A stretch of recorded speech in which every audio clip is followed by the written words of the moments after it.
Mais le respect de la femme est tellement important en islam que Dieu a rappelé dans le Coran.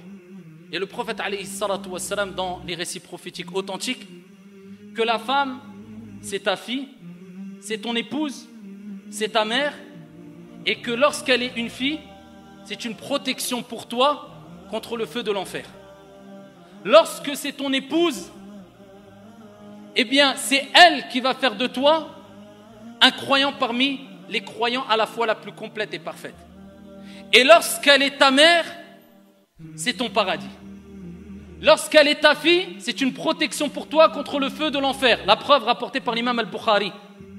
Le prophète alayhi afdalus salati wa askat taslim a dit dans le sens: toute personne à qui Allah tabaraka wa ta'ala a confié la responsabilité d'avoir des filles et qu'il les éduque en se comportant de la meilleure des manières avec elles, en se comportant bien avec elles, avec douceur, elles seront une protection, un bouclier contre le feu de l'enfer.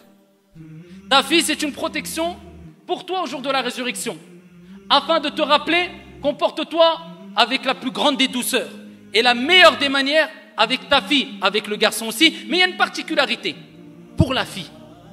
Lorsqu'elle est ton épouse, rapporté par l'imam at-Tirmidhi, bisanadin Hassan, le prophète alayhi salatu wassalam a dit: akmalul mu'minina imanan ahsanuhum khuluqa. Les croyants qui ont la foi la plus complète, ce sont celles et ceux qui ont les meilleurs comportements, les plus hautes moralités.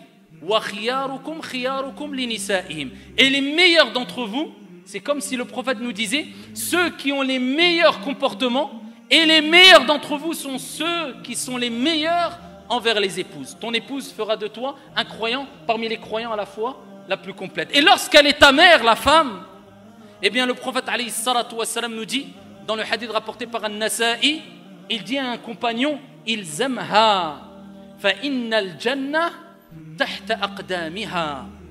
Accroche-toi à elle, reste auprès d'elle, ta mère, car le paradis est sous les pieds de ta mère. Et dans un autre récit prophétique rapporté par l'imam al-Bukhari, un compagnon a interrogé le prophète alayhi salatu wassalam et il dit: ô messager d'Allah, quelle est la personne qui mérite le plus ma compagnie? Et le prophète alayhi salatu wassalam de lui répondre: Ummuk, ta mère. Il dit: et ensuite? Et le prophète répète une deuxième fois: Ummuk, ta mère. Et il dit: et ensuite? Le prophète alayhi salatu wassalam répète une troisième fois: Ummuk, ta mère. Il dit: et ensuite? Et seulement à ce moment-là, le prophète alayhi salatu wassalam dit: Abouk, ton père. Cela ne veut pas dire que le père n'est pas à respecter, tout être humain est à respecter. Mais il y a des particularités, et même pour le père.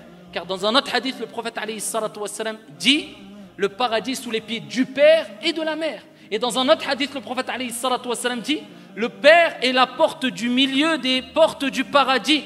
Prends-en soin si tu veux, ou abandonne-la si tu le souhaites. Ça, ayyuha al-akhyar, c'est le respect vis-à-vis de la femme. له بساقي شرى